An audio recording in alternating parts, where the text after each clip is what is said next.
Please pray with me. Gracious God, may the meditations of my mouth and the meditations of all our hearts be a pleasing offering to you, O God, our rock and our Redeemer. Amen. So where are we now? We've been reading along how the ancient Israelites have been freed from their enslavement in Egypt. But now that they are free people, the question that they have to ask themselves is, how are people liberated by God's power from sin, the world, and self to live? How are free people to live? How will they order themselves? How will we order ourselves? And I just realized that was a bit of a harsh introduction. I apologize for that. It sounded better in my notes than it turned out. And usually that's why I usually start with a joke or something. Well, last week we talked about the first 4 commandments, right? What we call the first table of the law that deals with our relationship with God. Place God first. No idols. No taking God's name in vain. Observing the Sabbath.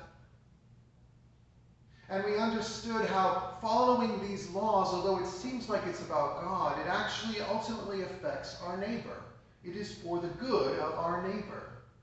Today we're going to talk a little bit more about that.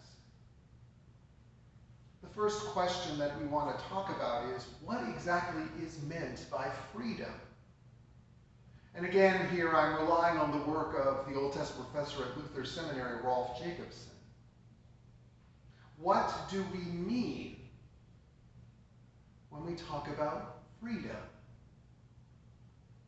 What is freedom for? Try asking that question to a random person. What is freedom for? And you're probably going to get a lot of confused looks. Because in our day and age, we think about freedom as an end in itself. But as we look in our biblical traditions, we realize that for the biblical traditions, that's not really the case for freedom. It actually has a purpose. And the commandments really give us a good picture of what freedom is not. Freedom is not the powerful taking whatever they want, including the property of others. Freedom is not the strong dominating the bodies and lives of the weak. Freedom is not endless sexual pleasure, but a covenant between 2 people in marriage. The point of these laws, of course, is to turn our attention to our neighbor. Martin Luther always used to say, God doesn't need our good works, but our neighbor does.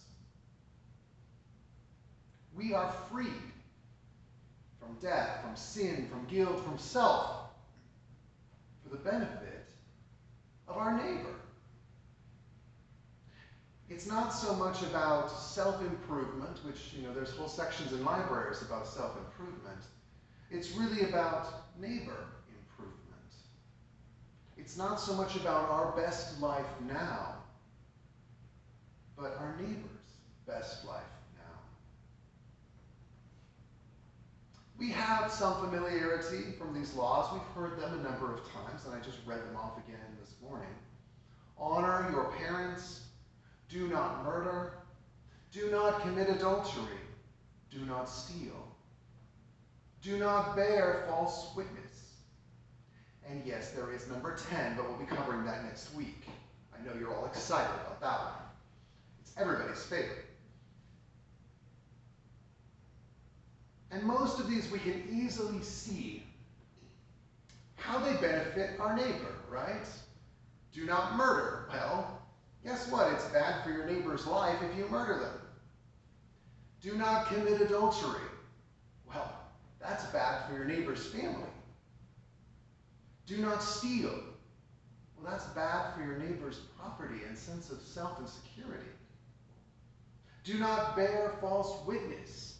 Well, that's that's bad for your neighbor's reputation, or worse, if a court proceeding is involved. These commandments are very clearly about caring for your neighbor. How to be neighborly. Now, the fifth commandment in my mind is a little bit hazier exactly how this benefits the neighbor. So I did a little digging on this one. And I checked out our own Heidelberg Catechism. It says, what is the meaning of the fifth commandment? And it says, that I honor, love, and be loyal to my father and mother, and all those in authority over me, that I obey and submit to them as is proper, when they correct and punish me, and also that I be patient with their failings, for through them God chooses to rule us. And as I'm reading that all out, I'm like, wow, Macy, you had to memorize that, didn't you? Now, there's a lot of good concepts in there, but I have to admit, I'm always a little uncomfortable when a faith statement just tells us to obey those in authority without qualification, especially when it's a catechism from a German prince who is trying to assert control over his subjects. That is a tad convenient. The Heidelberg Catechism has a lot of good things in it, but we should never take it as the final and definitive revelation of God. Jesus Christ is for that. So I was looking around to see what else I could find, and so I turned to the 1929 Evangelical Catechism from those E people. You know, we're the R people, but there's also those E people. And when their answer to the fifth commandment, what does it mean, said, God requires that I always honor father and mother by loving, obeying, and serving them, and caring for them in sickness, need, and old age. Likewise, that I should respect all who in God's providence are my superiors. I like that a little bit more. Also, it's a lot shorter. Probably easier to remember, too. Now, last week we saw how the Sabbath commandment was an early fair labor law. Well, here we see in this commandment to honor our mother and father the rudiments of a Social Security law.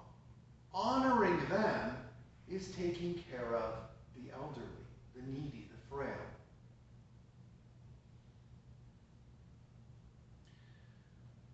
Now, I would be a little remiss without talking about some things that have happened this past week. Afterwards, please feel free to talk to me about this. The Supreme Court handed down a ruling that will have incredible impact on almost everybody, especially us in Iowa. And I haven't had a chance to talk to you all about abortion, but I'm pretty sure we're like America here at Bethany. We hold a diversity of opinions on this subject. For some of us, we'll be celebrating this great victory for life and the life's protection. For some of us, we'll be grieving the loss of an important right. And for some of us, we don't know what to think. But remember always that we are, what is the highlighting principle here that we've been talking about? Neighborliness.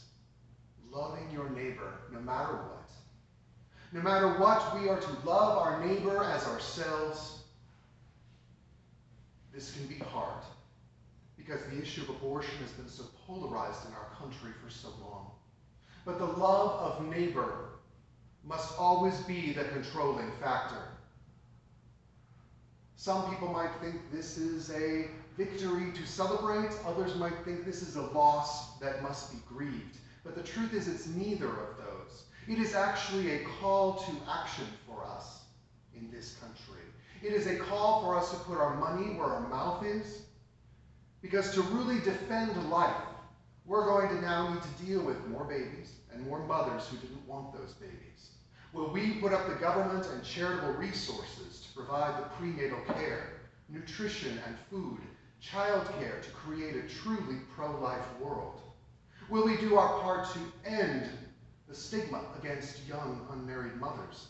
Will we do our part to make sure that biological fathers contribute to the care of their children?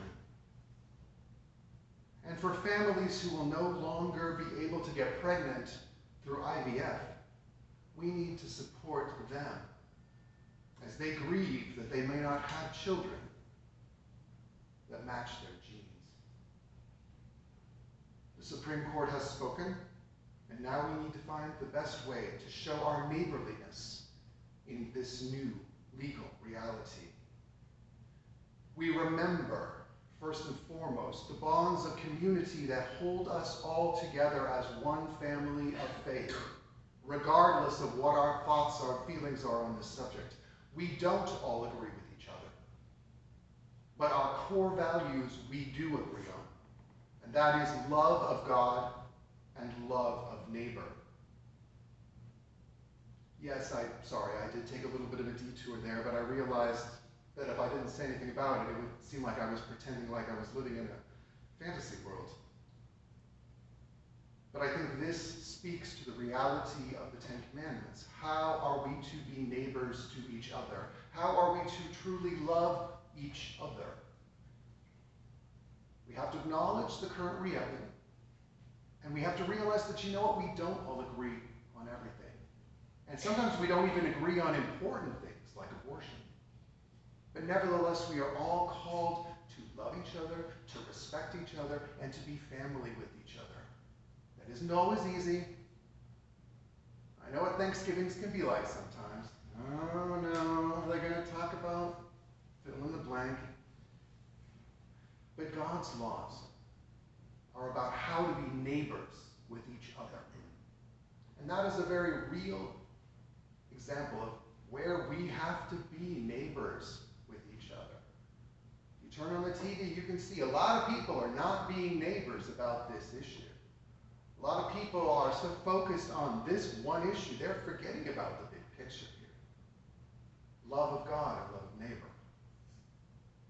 So as we honor our parents, do not murder, do not commit adultery, do not steal, do not bear false witness, it's important to remember that those are pointers to how you live as neighbors with each other. I'm reminded how a lot of people will display the Ten Commandments in their homes or have them displayed in other public places. The reminder is that they are calling us to a way of life that might be a little difficult. We'll talk a little bit about that more next week, because the 10th commandment is really the one that gets us all. But we may be able to follow the letter of these laws. No, I haven't killed anybody. Now, Macy might still remember this. Now, if you look at what the Heidelberg Catechism says about killing, it says it isn't just about killing, doesn't it, Macy? It talks about speaking against your neighbor, not caring for your neighbor, not loving your neighbor, not working for the best of your neighbor. Now, do we do that all the time? When it says do not steal, do we also work to protect our neighbor's property? These are things that are much harder for us to achieve. Sometimes if you just look at the laws themselves, it's easy to pat yourself on the back and say, well, I don't do any of those things. Yes, but if we pull back, what does Jesus say the whole summary of the law is? Love God, love neighbor. Are we doing that? That is a harder question to ask ourselves. And it's a much harder question to answer in the positive. God's laws are about taking care of our neighbor. It's about living freedom for the benefit of our neighbor. In fact, it's really about being freed for